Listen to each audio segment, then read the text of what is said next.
May I get a call to order? A roll call, I'm sorry. Mr. Bell? Present. Mrs. Jonas? Here. Dr. Simmons? Here. Mr. Bibb? Here. Dr. Strickler is absent this evening. All rise for the Pledge of Allegiance. I pledge allegiance To the flag of the United States of America and to the republic for which it stands, one nation, under God, indivisible, with liberty and justice for all. 2.4 is safety briefing. There's an exit at the top of the stairs, one at the bottom, and one right here off to the side. And then Mr. Fellows, we have a retire reemployment. Good evening to the board and happy summer. This hearing is a public hearing in accordance with the Ohio Revised Code to provide notice to the public about the recommendation of the superintendent to reemploy Mr. Chris Newton, athletic director at Anderson High School, following his retirement. And the scheduled date for that reemployment in terms of board action is listed for July 10th. Any public comments? Jody, do you have any? No. Questions? Thank you very much. Thank you. Thanks. Item 3.1, may I get a motion to adopt the agenda? I'll move to adopt the agenda. Second. Dr. Simmons? Yes. Mr. Bell? Yes. Mrs. Jonas? Yes. Mr. Bibb? Yes. I get you. Thank you, Chris. First it's Bob throwing his gavel. I know. Now it's the name I didn't throw the tag. gavel. Just a little round disc. Item 4, we got some minutes, 4.1 minutes from the special meeting of May 7th, the Records Commission meeting from May 21st, and the regular meeting from May 21st. May I get a motion to approve the minutes as presented? So moved. Second. Mr. Bell? Yes. Dr. Simmons? Yes. Mrs. Jonas? Yes. Mr. Bibb? Yes. Then item 5, special recognition. We have a state pole vault championship, champion somewhere around here. Gonna have Mr. Hemmelgarn.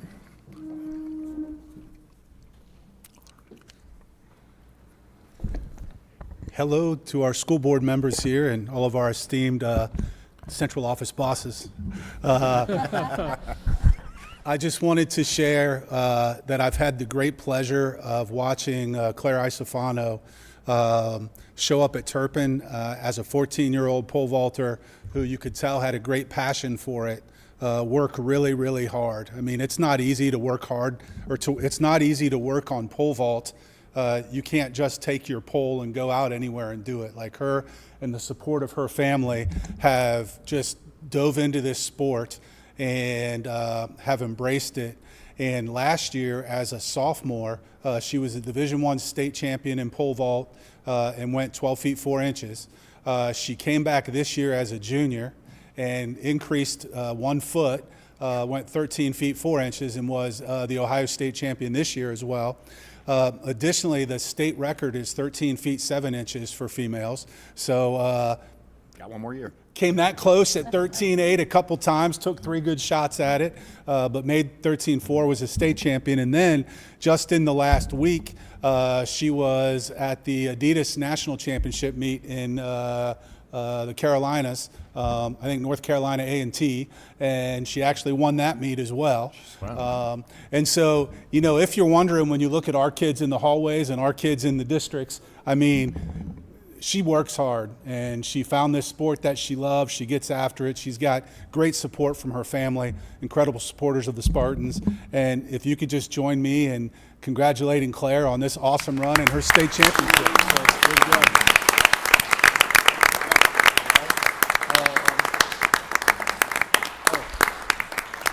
Thank you, Jody. Do you mind if I'll give this to you, Claire, from the Forest Hills Board of Education? And here, we need a picture. How about that? I don't get these chances much. All right. Good job.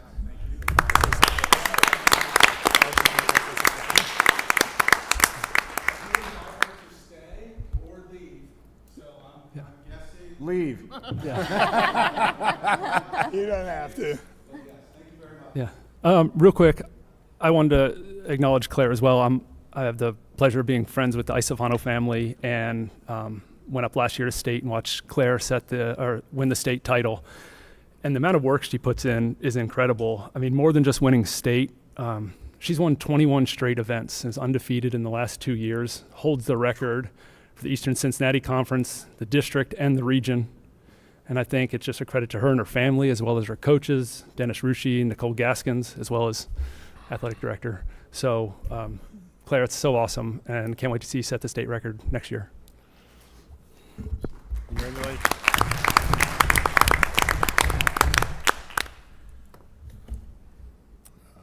Item 6, reports to the Board of Education. We got the Forest Hills Teachers Association, Mr. Preston.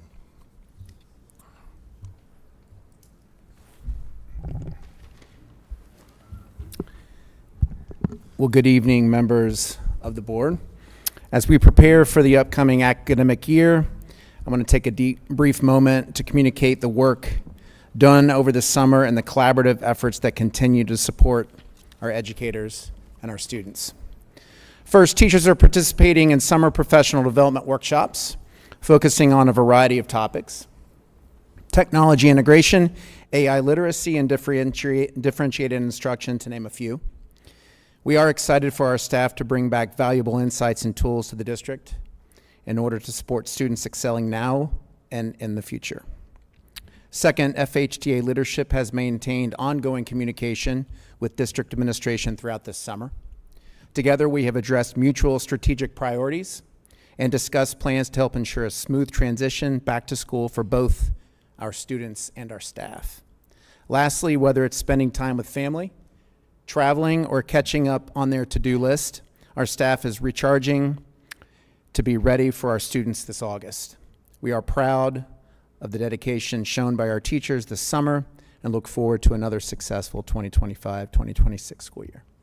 Thank you, all of you, for your continued acknowledgement and support of the educators who work tirelessly for our students. Thank you. Thank you. Thank you, Chris. 7.1, Superintendent Update, Mr. Hook.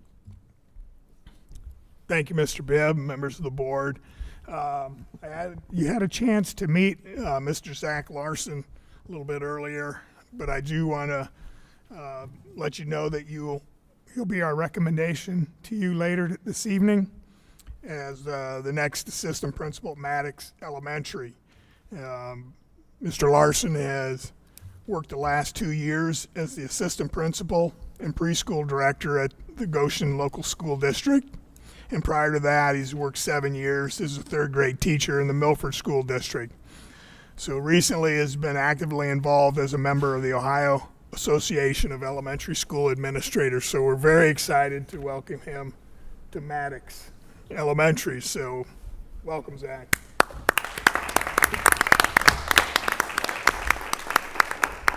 And I saw my other guy slide in there just now. So Mr. Chad Raleigh is coordinator for facilities and maintenance. And so likewise, I'm also happy to introduce him to the board this evening.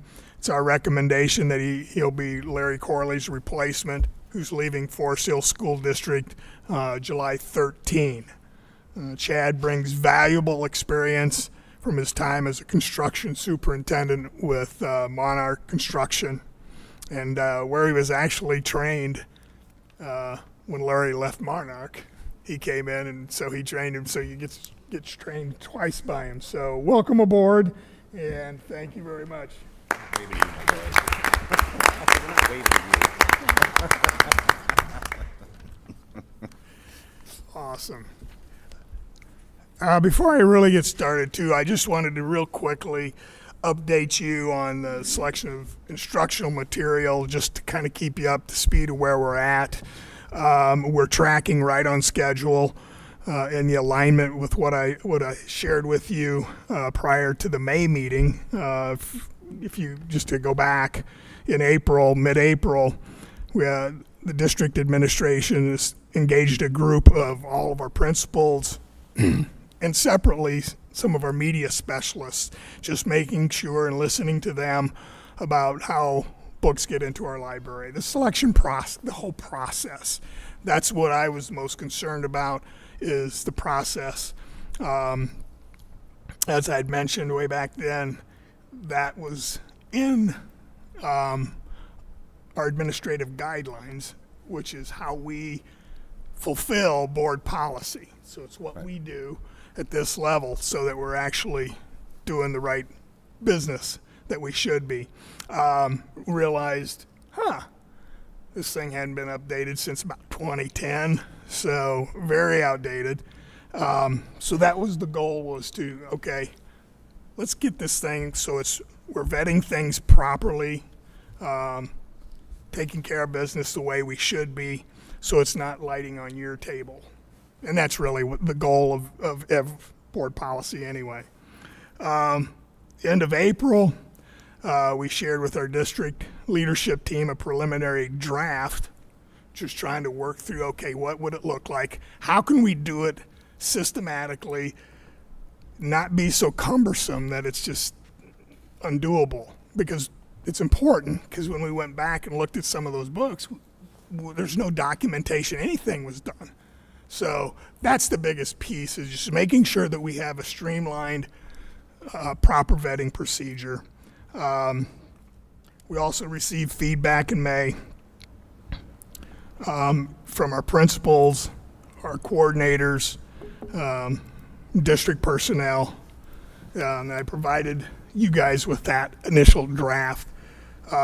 Today, not today, but Monday was our last DLT meeting with all of our principals, assistant principals, and administrators before they go on hiatus for a month. So we wanted to tweak that, make sure that we had our final edits, kind of where we're at, and actually we're working on it today a bit. So I want to thank our principals and assistant principals for the thoughtfulness on it. And so before school starts, which will be mid-August, but before school starts, we'll have a group of principals, media specialists at the secondary and at the elementary level, just review the ones that we're called into question, just to make sure, so we can cross our T's and dot our I's. And then we'll report back in August where we're at and what the rationale was. So I just want to give you a quick break. I mean, it gets crazy at the end of the school year, so everybody's got all the closing activities and everything else. So it was a chance for them to really dig in this week. But like I said, most of them will be finishing up their contract from this year, and they'll be back first part of August, and we'll hit the ground running. The other piece I wanted to run by you, and this is already outdated. I put this up today. It's already outdated, because just so you know where we're at in the whole biennial budget process, okay, the conference committee, okay, after the Senate gave their version, the House rejected it, which forced the conference committee. There's 6 individuals, 3 from the Senate, 3 from the House. The chair and vice chair of both chambers are on it, okay, and then the minority leader from each one. So those 6 people hole up, and they were basically still meeting middle of the night last night, okay. They released today the document, and it's over 1,000 and some pages. I read about 100 and my eyes started going a little wacky, but by and large, this is accurate. This is like really Cliff Note version. I'll have a more definitive one in my board update, and when I update you, I'll have a little more clarity with it. Right now, like I said, everybody's scrambling to pull out those pieces that apply to schools. Of course, the Cleveland Browns, as you know, are big winners in this whole thing, and so they kind of sucked all the oxygen out of the biennial budget, I think. So I don't know what that means for the Bengals, so I don't know. I forgot that far in it. But as it relates to where the conference committee, now what will also happen later tonight, if it stays on track, is the committee version will get voted on by both chambers, by the full House, full Senate. I expect it'll pass, and then it goes to the governor. Needs to be signed by the 30th, but obviously between now and then, he's got line item veto powers and blah, blah, blah. We'll see. Right now, what came out of committee leans more towards the Senate version, which keeps the fair school funding plan in place, but not with updates. That's what I'd heard earlier, and that's what came out. School district carryover balance was capped. Remember, the House was at 30, the Senate came in at 50% of ending cash balance. They put it at 40%. We'll get more detail, and Alana will also be able to help you understand what that means. You got to read the whole bill and the whole pieces so that we know, are we just talking general fund? What are we all talking about? So again, very Cliff Note version, but I'm feeling better because we still have the guarantee, which for Forest Hill is critical. The House Bill 335, mainly the biggest concern was inside millage. I mean, that did not make it in the committee's version. It's still its own separate bill. Will it ever make it out of House Ways and Means? I don't know. We'll see. Time will tell. Emergency and substitute levies are going to be part of the calculation of the 20 mil floor, and then no longer will they be around. But the thing you got to remember is we don't have any of those. So again, one of those that if you're at a school that uses emergency levies and that's going to change things. I don't know if it really saves you a whole lot initially as a taxpayer. I think it's going to force more levies more often for those kind of districts. So that's kind of where we're at in terms of just a quick snapshot. There's way more in it. Again, like I said, I read about 100 pages, and after a while you just go, it does. There's a reason I'm not a lawyer, but all right. Yeah, compared to what it could have been for us, everything's relative. So, we ended up with, the joint had us the first year getting $1,093,000 and then an additional $500,000 the next year. So, that's 1% of our total budget, but it's a good percentage of our state budget. So, again, someone said to me today, because I was like, well, it's better than we thought, and everything's relative. So it ended up being pretty good. As far as the cash balance, if it's general fund only, we're in good shape. If I was at a meeting today that the county auditor was at, and they don't even know what funds they're going to include and how they're going to do it. They did tell me that most likely 002, the debt service funds, would be out, which makes sense. Those are totally protected. That's all we can do is pay the bonds off the $103 million. So that's what I was doing here. I was doing a quick calculation. All funds, if 002 was in, we'd be a little bit over at 42%. You take 002 out, and we're at 35%. So I think we're good as things goes. It's not funding inflation for us, but given the governor signs this, it certainly is better than some things that could have happened.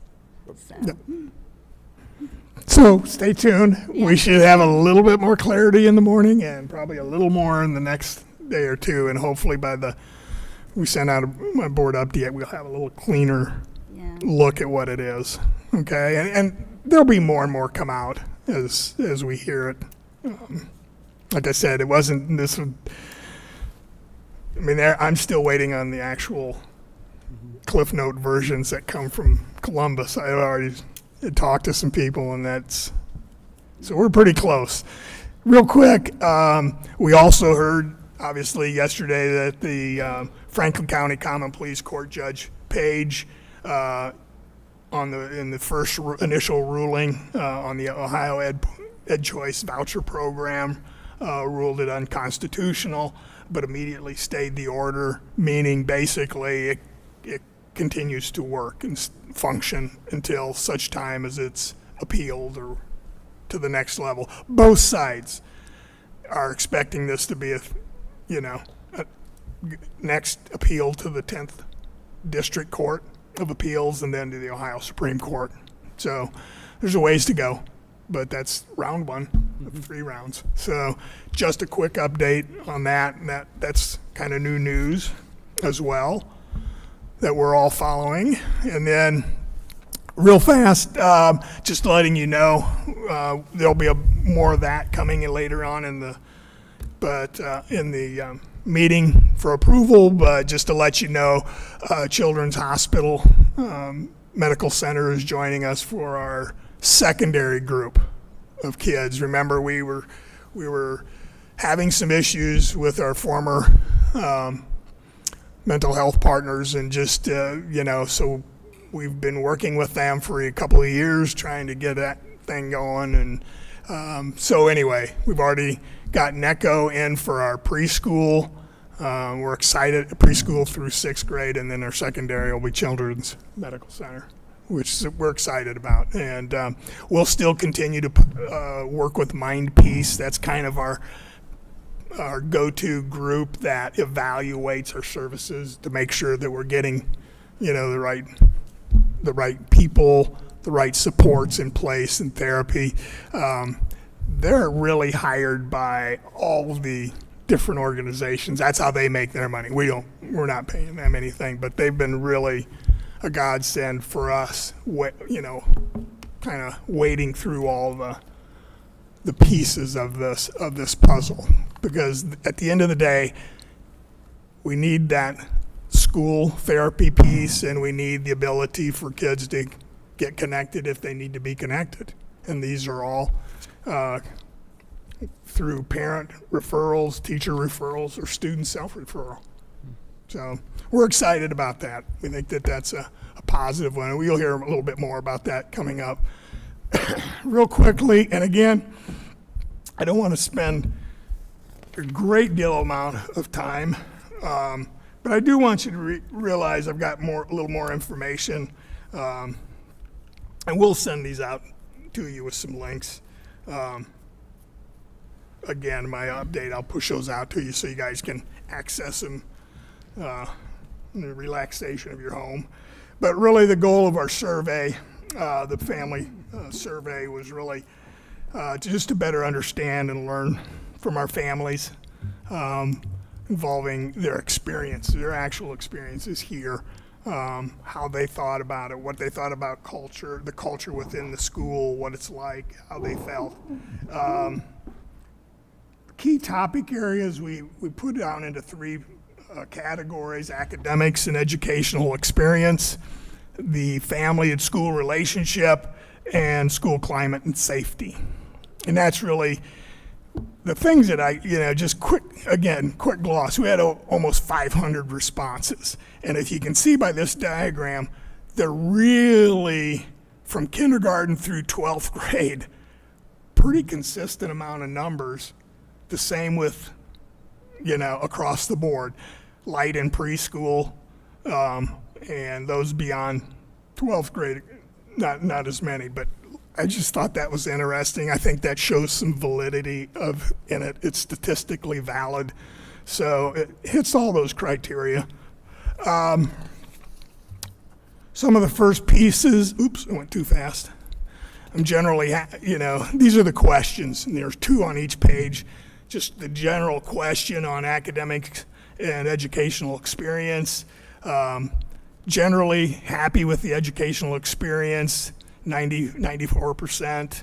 My child's appropriately challenged was 90.4%. And as you look through these, they're all right at 90 or above. Again, my child receives the academic support needed by his or her individual needs. My child holds high school expectations, or my child's teacher hold high expectation. Again, 90 and 93%. This was kind of interesting. And again, we're going to dive into this in the fall when our administrators come back, because we'll pull them out by building as well, so that they can see the grade levels, not just grade levels. But in this one, the piece here was moving more into communications, family-school relations.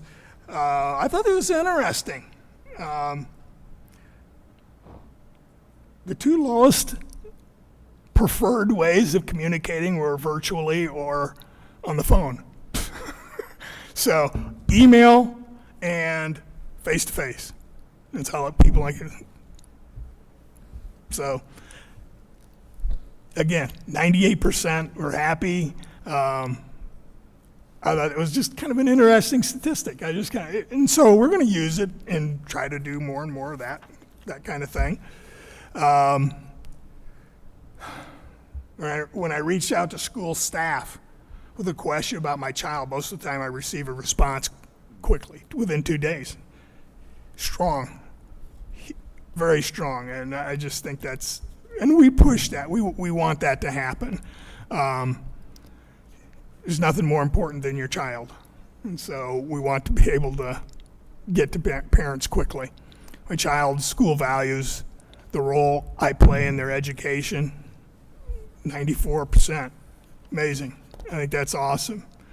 Do I read the weekly updates? Josh closed his eyes when he first did that, and look at 95%. Did good, man.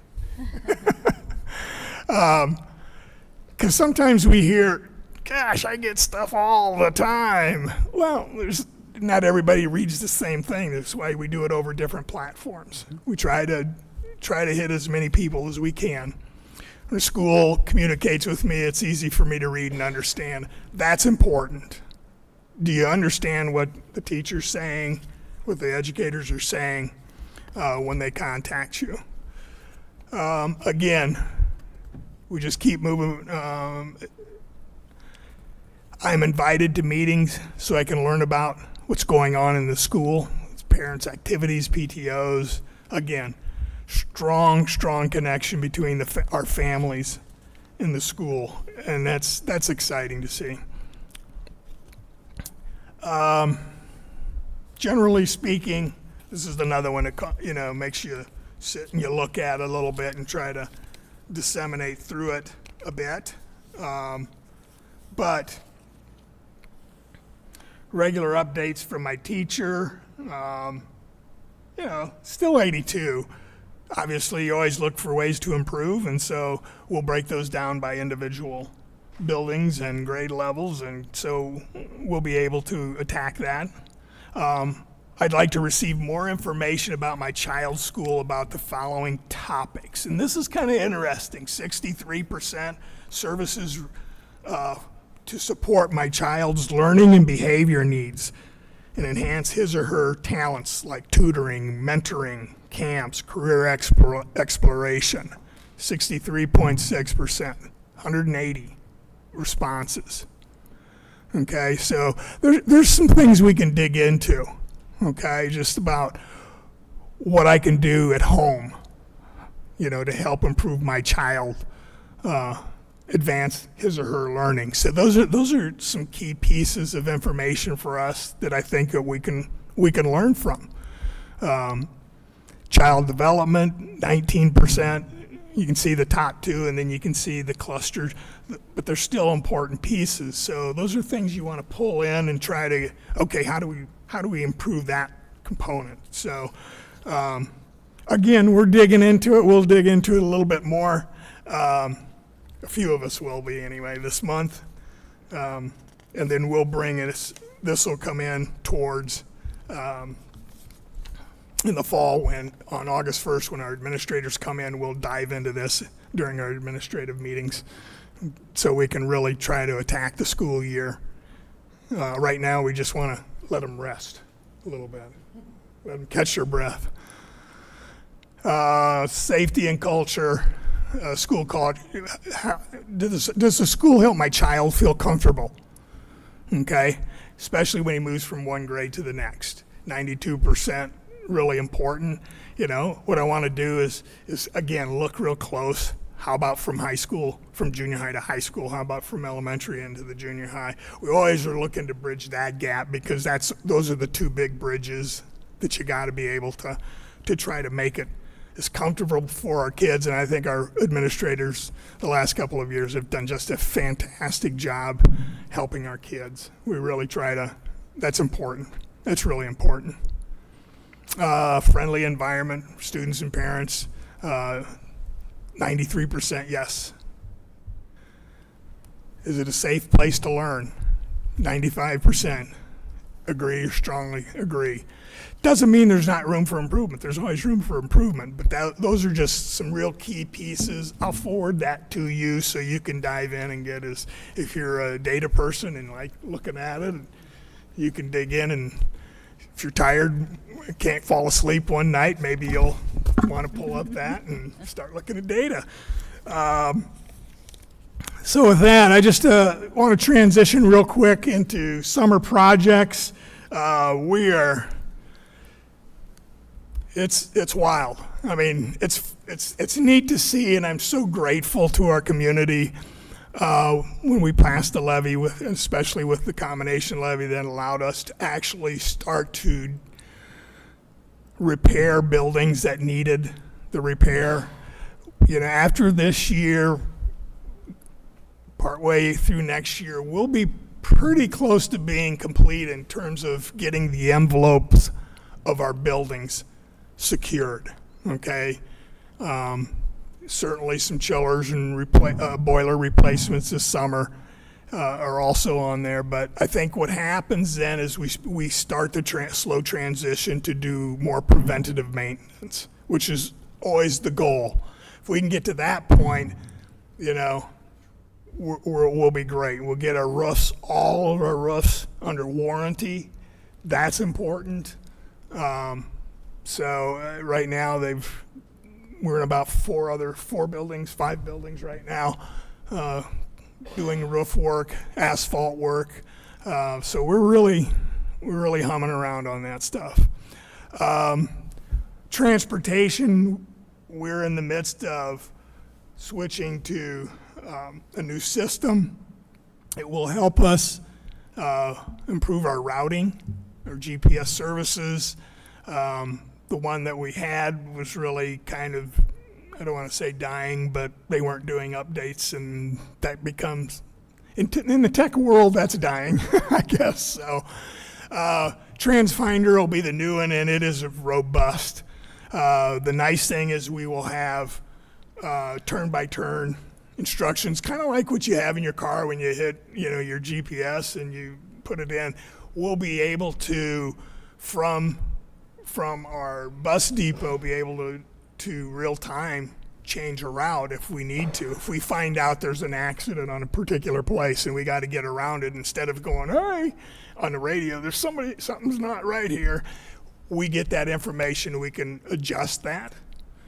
Communications, we'll still need to use Parent Square, but this app, there'll be an app that we'll be sending out information on. That's a transportation app that we'll encourage parents to get onto, because that thing is robust. I mean, it'll give you real-time information. My bus is 2 stops away from the house. If you want to set it up, it'll do it. So there's some neat stuff. More on that to come, but that was a big piece for us. And it gives us automatic mechanical and safety updates. So if we notice something's going on with oil or something in the transmission is not right, it'll give us a warning. And so we can get on those repairs quickly. Okay? Radio network is another big one. That to me is critical. It allows us to not get caught in a scenario like happened with Princeton here a couple of years ago when they got swatted with active shooter, and it wasn't, but all the cell phones went down. It's like being in the middle of Nippert Stadium during a football game trying to call somebody. You aren't getting through. You aren't getting out. So it's just the way it is. But that is not an issue. So we'll be able to have instant communications, which is, I think, critical in this day and age. So I think those are the big key things. It's a busy summer, and I want to thank all of our principals for a fantastic year, just in every sense of the way of the word, as well as to my cabinet people. You know, they do a lot. You know, they're digging in. A lot of the work that they're doing this month and next month is really about so that next school year runs efficiently and smoothly, and we're even better than we were this year. So we always try to get better, and so I just want to thank those guys. Appreciate guys and gals for all the energy and the effort they give throughout the year. But you know, when everybody goes home on vacation, this is when these guys roll their sleeves up and get at it. So I really appreciate it. So that concludes my piece. Thank you, Mr. Hook. Yep. You may have any questions. Item 8.1, procedures for public commentary. The board is committed to conducting its meetings in a productive and efficient manner to assure that the meeting is completed in a reasonable amount of time, while also recognizing the importance of fair and adequate opportunity for public input. In order to conduct an orderly and fair representation of expression, the board will provide a period for public participation per policy PO 0169.1 at every regular board meeting. Public participation will be a total of 30 minutes. Each speaker will have 3-minute time limit. If there are more than 10 speakers, individual time may be adjusted down to fit within the 30-minute time limit.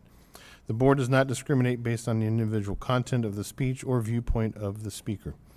Several people wish to speak on the same topic. The time limit may be adjusted at the president's discretion. Speakers should be prepared to respond to questions from the board members seeking to clarify the issue. And we have 2 speakers.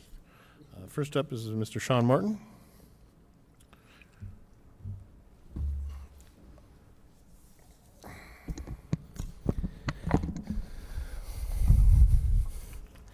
All right, my name is Sean Martin, 1113 Shangri-La Drive.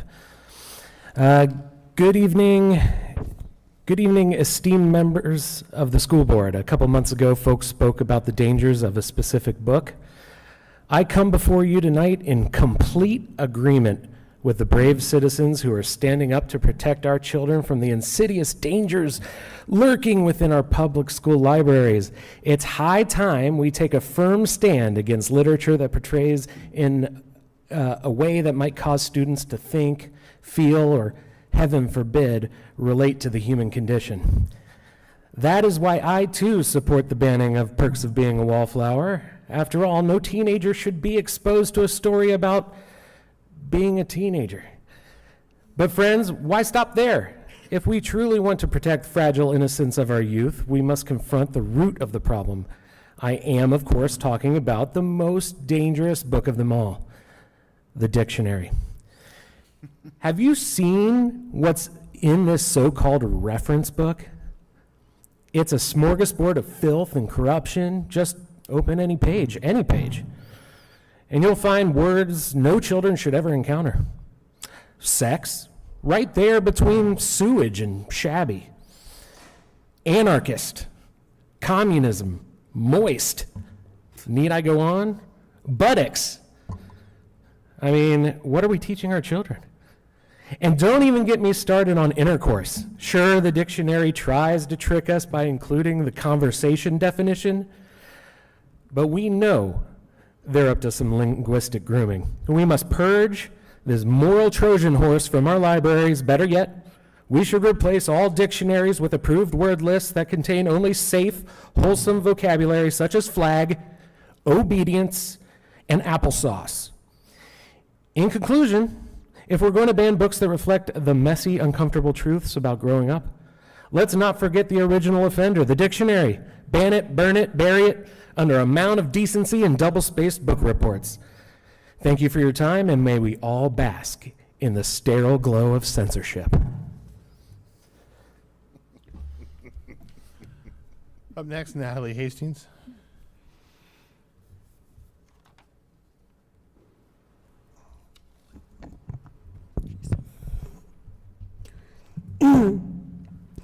Hi, good evening. Natalie Hastings, Cobblestone Court, 45244. Thank you, President Bibb, board members, and central office bosses for the opportunity. They used that earlier, somebody did. I liked it. Has a nice sort of rhyming to it. Thank you for the opportunity to speak this evening. As Superintendent Hook mentioned overnight, the conference committee of the House and Senate in Ohio produced a final budget recommendation that they will likely approve for Governor DeWine to sign or veto. And in many respects, the budget falls short of what a lot of people in our community would hope for in a state budget. Schools are not fully funded using the bipartisan formula with updated inputs that reflect rising costs. Children born in poverty will no longer automatically receive Medicaid until age 4, which they do now. The local government fund, which is how police, fire, all those things theoretically can be funded, it remains underfunded compared to the 2010 levels. And libraries don't receive guaranteed funding in this budget. Instead of property tax relief, Ohioans that earn over $100,000 annually will receive an income tax cut that could shave up to $1 billion off of the general revenue fund for the state with no clear plan to make up the difference. And as has already been mentioned, it does provide funding for NFL stadiums. And of course, the budget further expands the Ed Choice Voucher Program that was found unconstitutional yesterday in Franklin County, and now includes monies for families to send their kids to completely unregulated private schools that lack state charters and any accountability measures to the state. Those are usually called ESAs. It removes elected state school board members, which is a layer of public accountability to the taxpayers and also helps local control. And it includes a provision that would require all local school board races to be partisan. So not just getting endorsed by a party, but there would be no nonpartisan school board races at the local level. But that's the bad news. And that's not why I'm here tonight. I want to share the good news, and a lot of you have already heard it. Hook has already talked about it, but we get to keep the funding guarantee that we here in Forest Hills rely on. And although we didn't get as much as the Senate proposed, it's more than the other two versions. The cap remains, it's not going to affect us. So even in a bad budget cycle, we came out okay. And that's thanks to your efforts to advocate for the school funding with the board resolution and with providing personal testimony and members of this community who also submitted testimony. So I want to thank you for engaging and ask you to continue to engage and watch what happens at the state level because it affects all of us. Thank you. Thanks. Thank you.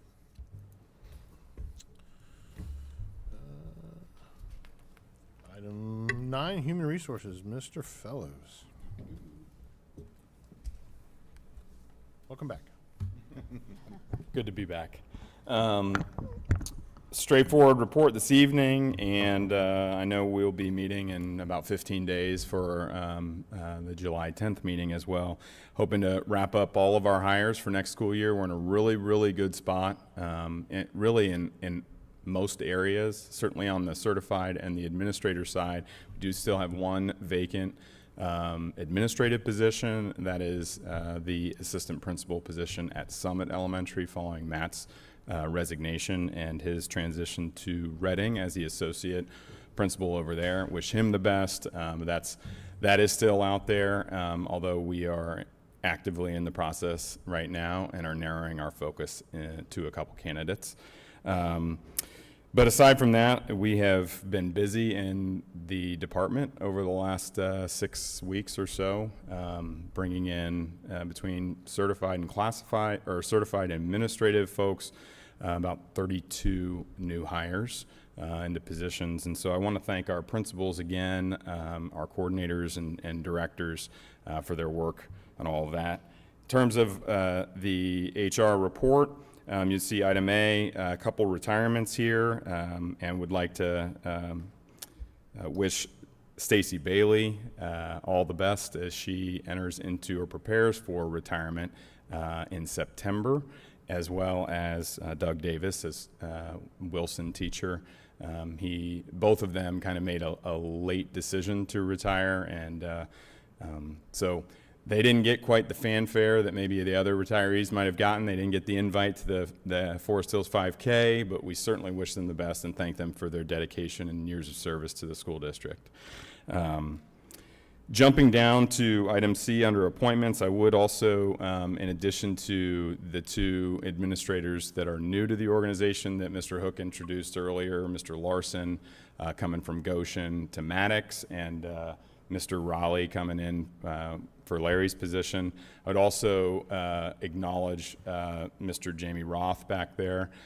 This is his first board meeting, and he is he's still living in both worlds, trying to close things up on the one front and then learn the new gig, and no takebacks, Jamie, okay? In all seriousness, we're very excited about Jamie and his leadership and this opportunity for growth and development for him and for the school district. After 24 years with Dr. Betsy Ryan and a great send-off to her recently with her retirement, certainly wish her all the best and thank her again. Very excited for Jamie to step in. And then similarly, obviously, there's a ripple effect when we do the internal. And I know we've given you all update that Brad Early is transitioning into Jamie's position, former position as the elementary coordinator. We will have a final candidate for board approval at the July 10 meeting for the preschool coordinator. So stay tuned on that. And she will be present at that meeting as well. The only other item F, we've got a couple different salary schedules in addition to the supplemental salary schedule for Nagel Dance and the operational or classified schedule, which we typically bring ideally in June. I think last year it might have been as late as maybe July or even August. So we got ahead of things a little bit this year, and that's just reflective of the negotiated agreement in terms of the cost of living increases there for our substitutes, classified substitutes. And then the last one was a couple revised job descriptions. The first was this is a new job description actually in the Nagel Learning Commons. Mrs. Brennan has moved the athletic office into the Learning Commons, and so they're going to kind of like be back there overseeing parts of that space, but also working through athletics as Lisa Neumeister moves to support the counselors at Nagel. So no changes in the FTE assignments, but trying to be efficient within the staffing model that we've got over there. And with that, we're excited for Terrell Davis, who I know you all met a while ago.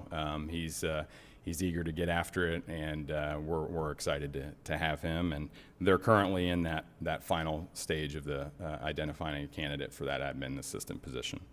The final one was the student support advocate position, which is a return from a former job description that we had during the 2 years of the ESSER funded position. And this was, I think I gave a little bit of an update to the board in terms of reallocation of FTEs within Anderson High School to support some of those more at-risk students, chronic absenteeism, home visits, those kinds of things.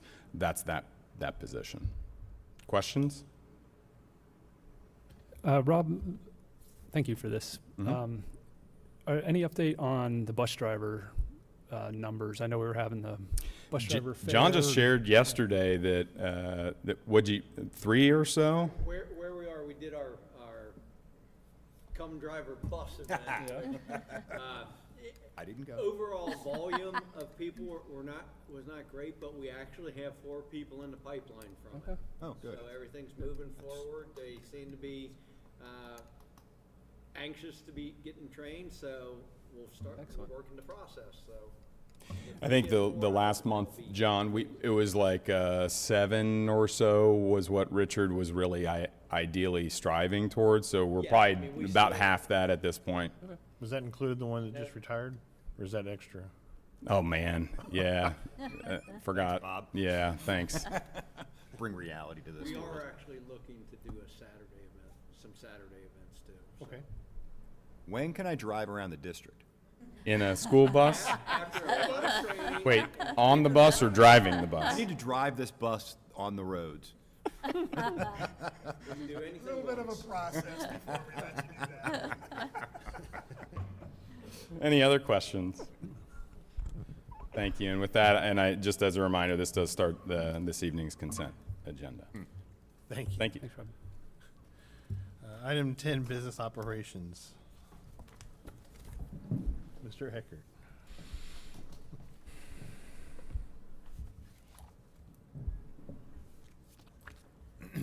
Good evening, everybody. I just have, I have two actual informational items tonight and then the one action item. The first item, 10.1, is one of our informational items. This, again, is where we must certify our standards within the nutrition program. For Sarah and Bob, you've seen these presentations before. Maddie has updated them quite a bit and cleaned them up and made them new. So that's why if it looks different, but those are the same basic content that we have to do on an annual basis. Another two was the triennial assessment of our wellness policy. It gets a little confusing between wellness, because we use wellness.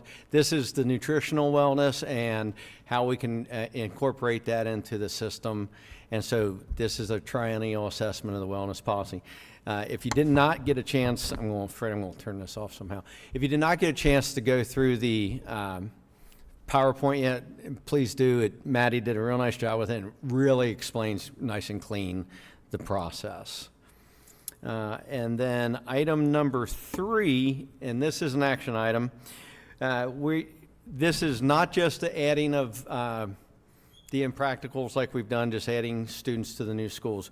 We are looking to determine that 3 other buildings are impractical, and this impractical is not based on a solely financial decision. There is a lot of finance involved with it, but it's low ridership, the driver shortages, and inefficient use of allocation of resources.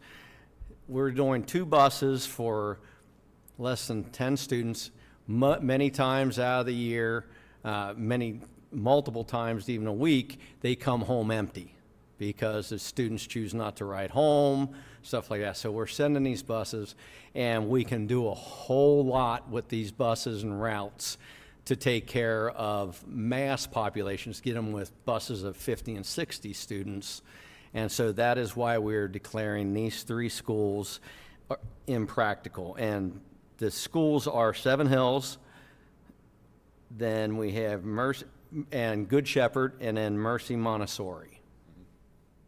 So, any questions on that?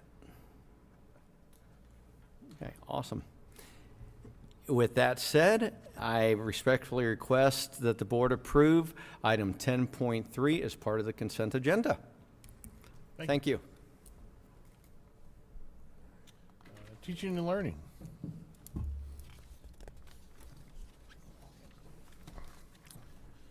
Mr. Moore.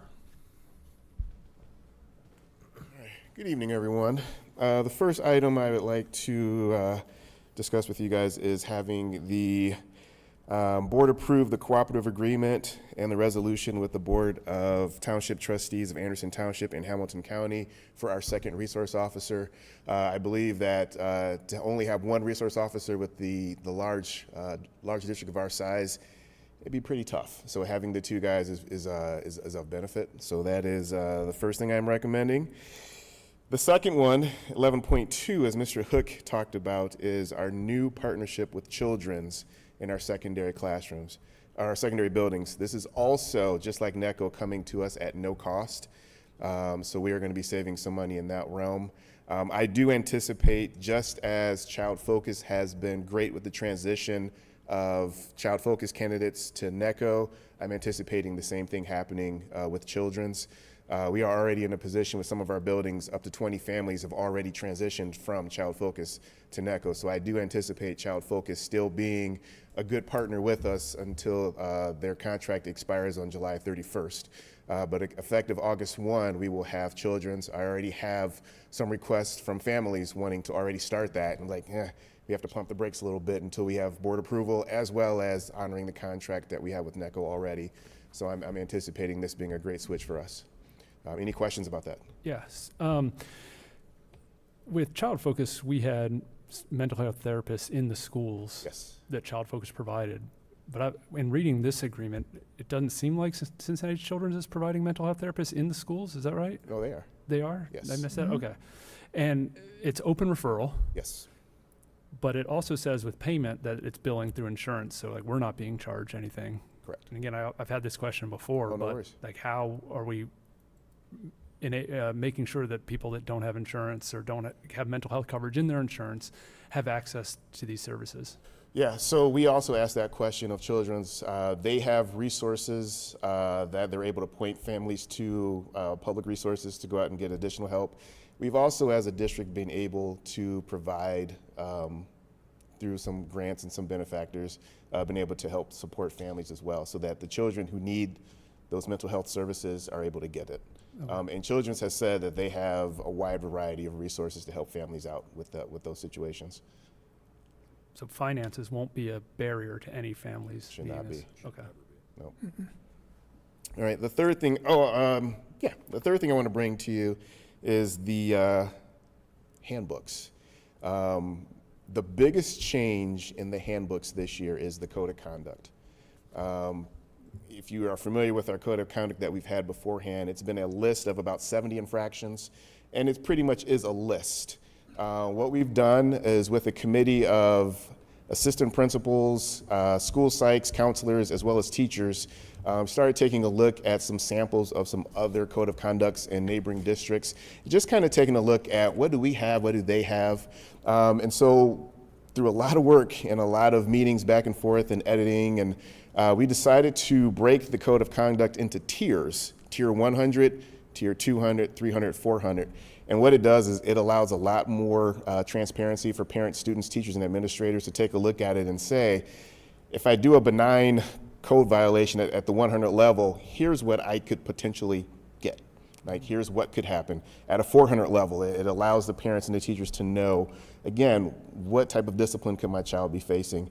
And as well for teachers, it does answer that question of, all right, I sent this kid to the office, kind of what happens, for that student. So it was a lot of work. It was great collaboration, again, with school psychs, teachers, counselors, and assistant principals. I did have legal put eyes on it once we hit that final draft, just to make sure, is the wording correct? Is this enforceable? And making sure as well that the violations that we had in particular tiers, was that appropriate? And we received the thumbs up from our legal team. So I also want to present our code of conduct and our handbook to you guys. It was a lot of conversation of making sure also that our teachers felt supported.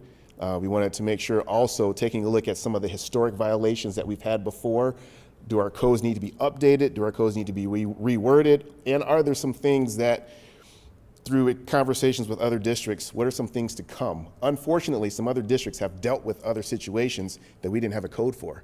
And so I felt it's better to be prepared for that and incorporate those things into our code of conduct this year. So, any questions? Thank you for all that hard work. Yeah, thank you. I like that. Thank you. 11.4, Mr. Ogden.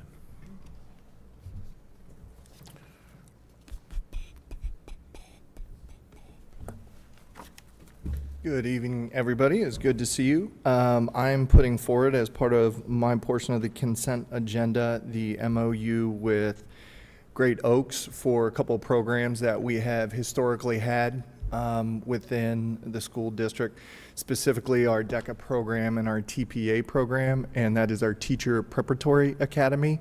We renew this MOU every 3 years based on the research I have done. We've had over 15 plus years of this service from the Oaks, and it has been a phenomenal relationship. In fact, I'll be honest with you, nobody in the building even knows these are Oaks programs because these are our teachers. These are they love our students. They work with our students.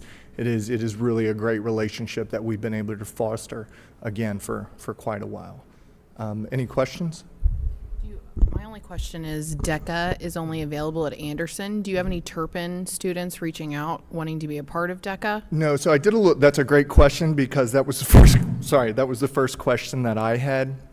And so initially when it was offered, again, I'm going back 15 plus years, when we offer stuff, it's based on student interest. So you put it out, you put it in optioning, much like other courses that we had this year. And if you don't have the course, if you don't have the enrollment numbers, you're just not going to hold that section because that increases the size of other sections on teachers. Now, I was able to dig out that if a Turpin High School student wants to engage in the DECA program, then they can go over to Anderson for that class. We don't have any this year, but historically we have had a couple of students that had that request is put out, and we have accommodated that. Okay. The TPA program, we have a pretty robust TPA program in both schools, and Rebecca and Nate work very closely with each other.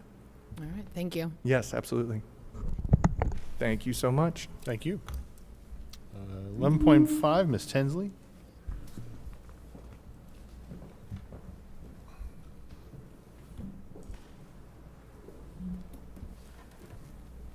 All right, good evening. 11.5 is a partnership agreement with LEAD. It is an organization that will expand and strengthen college and career readiness efforts through customized planning, programming, and workforce development initiatives.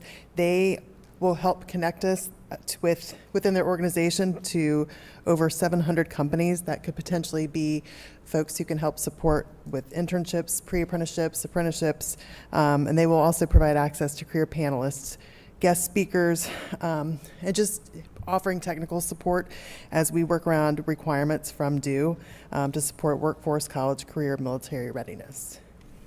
The remaining teaching and learning items are specific to special education, and we brought Jamie here tonight, but we're not going to force him to the podium yet, so we're gonna ease him into it. I do want to say though, Betsy is not with us tonight. She is celebrating her anniversary with her husband, so that's a good reason not to be here. But I also want to publicly say that I am very grateful for Betsy and her leadership over the years, and I'm excited for the next steps for her. Going to 11.6, this is a series of service contracts and agreements for the remaining part of this agenda. 11.6 is for Hamilton County Head Start MOU. It's a collaborative agreement between Hamilton County and Forest Hills to serve children ages 3 through 5 who qualify for Head Start services. It is a federally funded program, and it will continue at Mercer Elementary as it has previously. 11.7 is Claremont County Educational Services Center agreement. It's a contract to support the provision of preschool through 12 hearing impaired itinerant services provided to students who have significant hearing loss or deafness. 11.8 is an agreement with New Path. This is basically between Forest Hills and St. Joe's. New Path organization, which is located within our school boundaries. They operate a residential intervention program where students reside and receive mental health treatment and educational services. And because they are within our boundaries, we do provide service for that. 11.9. Occupational Therapy Services Agreement. This is an agreement with Forest Hills and Cincinnati Occupational Therapy Institute. They provide school-based occupational therapy services at Mercer Elementary School, Nagel Middle School, and Anderson. I'm out of order. Hang on one second. 11.10 is an agreement with the Cincinnati Center for Autism. This is an 11-month contract for services between CCA and Forest Hills to provide educational services for special education students for a student who entered in January 2025. 11.11 is another agreement with Clermont County Educational Services Center. This is to provide interpreter services for a student per their IEP. Are pretty much all of these renewals? Most of them, yes. 11.12, Hamilton County DDS. This contract supports school-age children ages 6 through 21. For the past several years, we have not used these services because the students have been having their needs met within the schools. This is a partnership, though, that in the event that we need those services, that is available to us. 11.13, Clermont County Educational Services Center. This is an agreement to support the continuation of 3 student placements for students who need additional behavioral support. 11.14 is to support an agreement with Applied Behavioral Services. Again, this is an 11-month placement for a student with special needs. 11.15 is independent contractor. This is for services that may be at the placement of Wasserman, that they do partner with Child Focus there, and so that's to support the services for that child. And I believe, did I go through them all? I think so. I have notes everywhere. I wanted to just spit them all out so that if you have questions, we can handle them. Do you have anything for me? I got mine. Okay. Thank you. Thank you. Item 12, technology. Filling in for Mr. Meese. See if he can go as quick as he can. I'm not gonna have time for my pizza order tonight. Pinch hitting for technology. John, all righty. We have 2 items here real quick. The first item, 12.1, is the networking software contract through HCC. This is just a renewal contract. We can't do business without them. And the second contract is our ComDoc copier contract. Mr. Meese did quite a bit of bidding, and I worked through him on these. ComDoc is where we decide to land best per impression, overall monthly cost, and their service. So we really felt this would be the best one to move forward. So that is 12.2, signing off on the ComDoc contract. With that said, I respectfully request that the board approve 12.1 and 12.2 as part of the consent agenda. Thank you. 13, treasurer update, Ms. Cropper. You're up. All right. All right, the first slide on the treasurer's report is always donations. And during the month of May, we received over $66,000.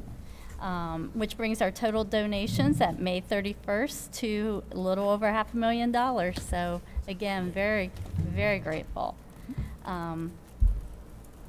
Moving on to item B, looks like we're having a PowerPoint problem.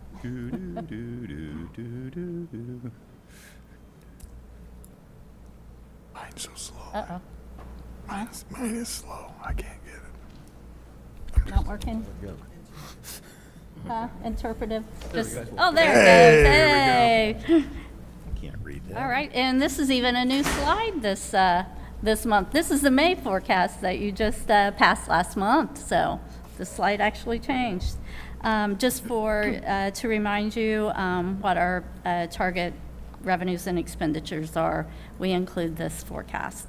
Moving on to the next slide, item C, again, general fund. This is the only fund that is on the 5-year forecast. So therefore, this slide compares the general fund revenues to our estimate on the forecast for our year-to-date actuals. And as you can see, the very largest portion of our revenues come directly from local sources, mainly from property taxes and TIF revenues. And as you can see, the state budget, as we talked before, is really a very small portion of our budget.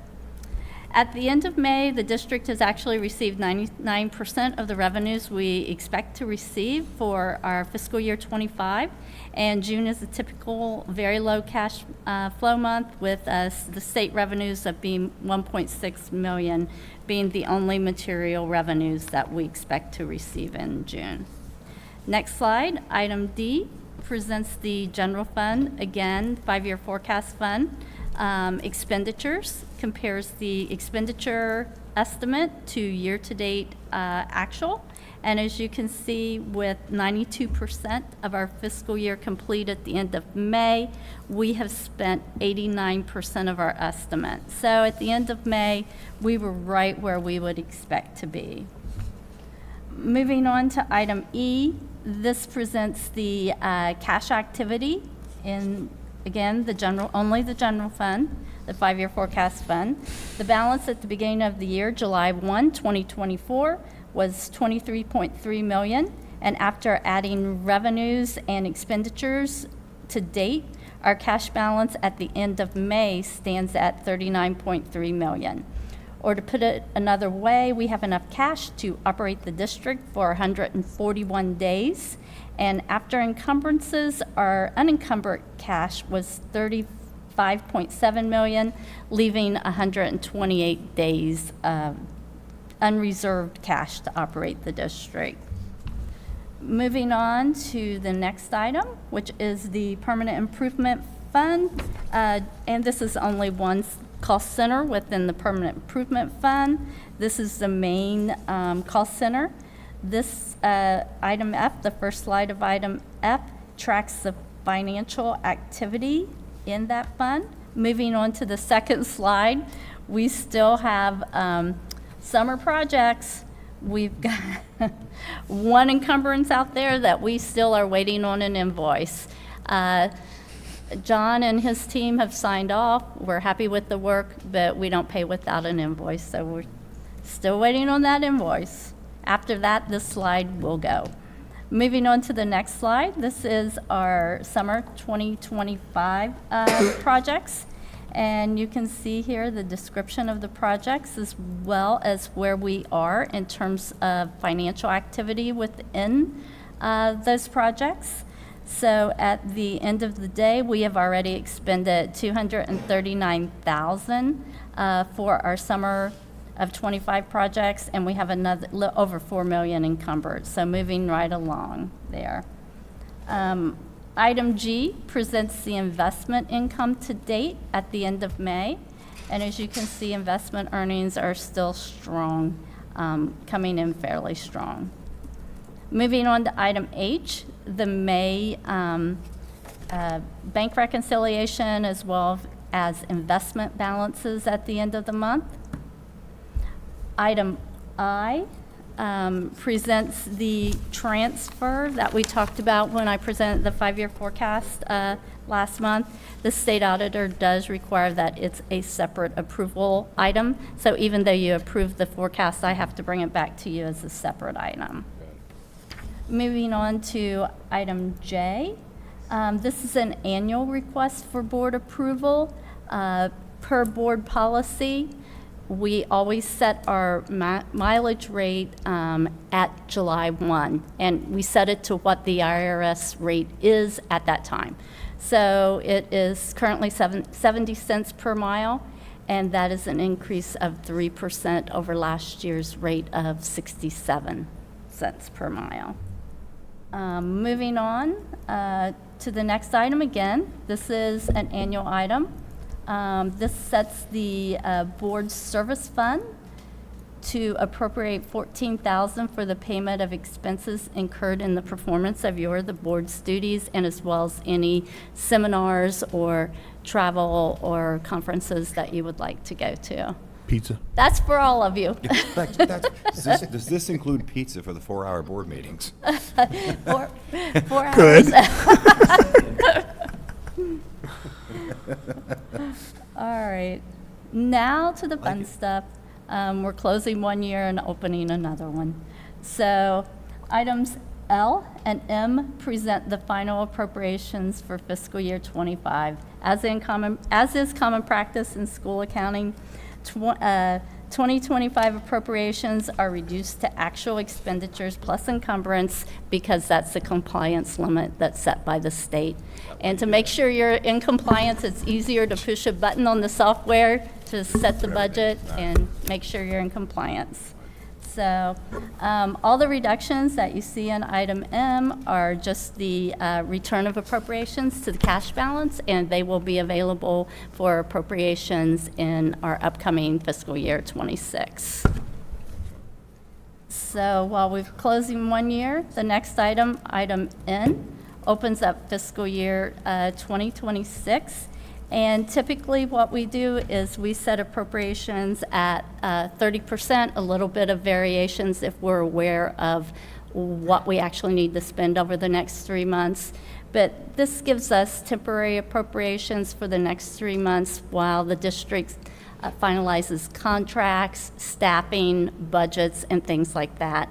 By state law, you set the full budget appropriations by September 30th. So we'll bring those back to you prior to September 30th. That said, you also have the cash position report that details all fund activity in board docs. Would you have any questions on the board report? And just so you know, the numbers I gave you earlier that had to do with House Bill 96 in terms of ending balances, we've already closed for fiscal year 25, and I actually had, those were calculated as of the end of June. So in case any of you are going to try to check my numbers, you don't have the June reports yet, so we're good. Any questions? That said, I respectfully recommend that the board approve items 13.1A through 13.1N as part of the consent action items, which begin with item 9.1 this evening. Can I get a motion to approve items 9.1 through 13.1? So moved. Second. Dr. Simmons? Yes. Mr. Bell? Yes. Mrs. Jonas? Yes. Mr. Bibb? Yes. Item 14.1 is the Technology and Facilities Committee meeting. We met on June the 9th. Mr. Hook went over most of everything we talked about in his discussion. We are been using a company called FutureThink to give us a 10-year projection on enrollment. I think he says it costs to be about $9,000. It should take them about 3 or 4 weeks to get us the data. Yeah. We went over the transportation. We're paying, I think, since most of our buses are propane, I think the biggest thing is we're paying about 88 cents is it per gallon on the propane versus what diesel is, which is almost $5 last time I looked. And I think the biggest thing as far as the facilities, I mean, the janitors and the custodial staff, everybody's going to be busting their butts all summer long, getting everything ready. But the route software for the drivers, which would be huge, instead of having to read a piece of paper for a new driver or a sub trying to find out where they're going, or the GPS will tell them where they're going. So that should be a huge time saver. I don't think there's anything else really we missed, is there? I mean, Larry hit most of it. Others are just update on technology, summer project updates, so. Yeah, your item F had all of our summer projects listed on there, so if anybody wanted to Yes, it did. see the list of everything that we're doing. Yeah. Other than that, anybody have any questions? Item 15, board discussion. Does anybody have anything they want to discuss? A couple shout outs to some of our schools.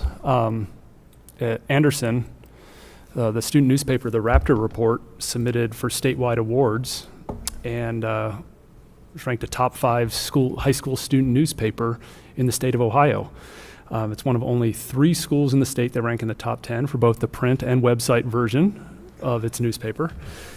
And then the reporters, the students who write for the Raptor Report earned a total of 20 individual awards, and Brendan Lands and Conrad Fisher got national recognition for their contributions to the student newspaper. And also wanted to shout out some students at Sherwood, the 5th grade ELO students at Sherwood Summit and some 6th grade ELO students at Summit participated in a design lab program, which they were tasked with solving real-world themed design problems with volunteer help from local professionals. They explored the concept of play spaces. They presented their projects and competed against each other. And the Sherwood fifth graders, Morgan G., Ava H., Lucia S., and Blair W., represented Sherwood at the city level with their project Sensation Splash Park. So it's a pretty cool experience for those students. I had a few other updates just on some stuff that both Mr. Hook and Ms. Cropper updated on the lawsuit and the budget, so I'll skip those. But the only other thing I had was, as a board, we met for a special meeting on June 9th as well, after the Facilities and Technology Committee meeting, where we discussed our board vision and focus areas, as well as kind of finalize the draft for the superintendent and treasurer evaluation, something that we've been talking about for the last year and a half or so. The 5 areas of focus that the board agreed upon were students, staff, financial stewardship, communication, and facilities and operations. We drafted the evaluations based on Neola guidelines and the job descriptions for both the treasurer and the superintendent position, and both individuals were given opportunities to review the evaluations before we adopted them. And then during executive session at that special meeting, we met with each of them individually to collaborate on goals and set a timeline for achieving those goals. So our plan moving forward is to conduct an initial evaluation with each position toward the end of the summer to set a baseline measurement of performance. And then from there, we'll conduct a mid-year evaluation in December, followed by the first full year evaluation at the end of the next academic year. Yep. And that's all I have. Thank you.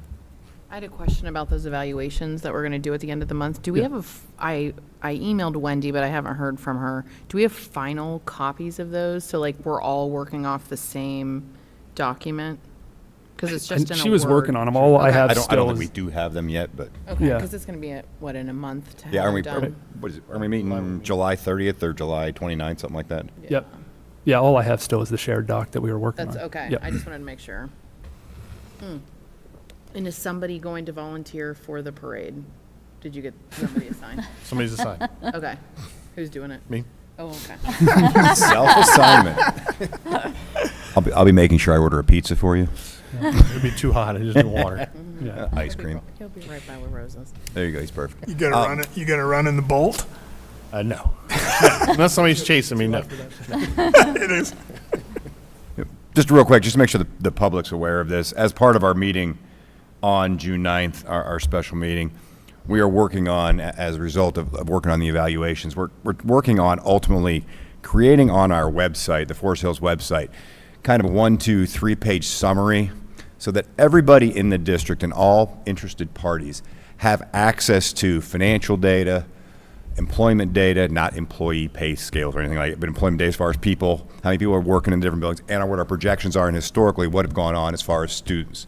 So that we all have the same information going forward, because I think we all agree that a lot of the problems we've been having and a lot of the questions we get from folks are the fact that we all have different data sets and not everybody has access to the same data. So our hope is by being completely transparent and authentic with all of that data out there, both historically and what our projections are, we all have the same data going forward, so we can alleviate a lot of those questions, and we can hopefully get more and more of the district aligned with what our goals are and have us all believing the same things. Thank you. Appreciate it. 6 minutes. Anything else? Our next meeting will be bright and early on July 10th at 7:30 a.m. at Central Office, correct? 7:30 a.m. Central Office. Yes. All right. May I get a motion to Sure. adjourn? I will move. Second. Literally moving. Did you second, Mr. Bibb? Yes. Oh, okay. Mr. Bow? Yes. Mr. Bibb? Yes. Mrs. Jonas? Dr. Simmons? Yes.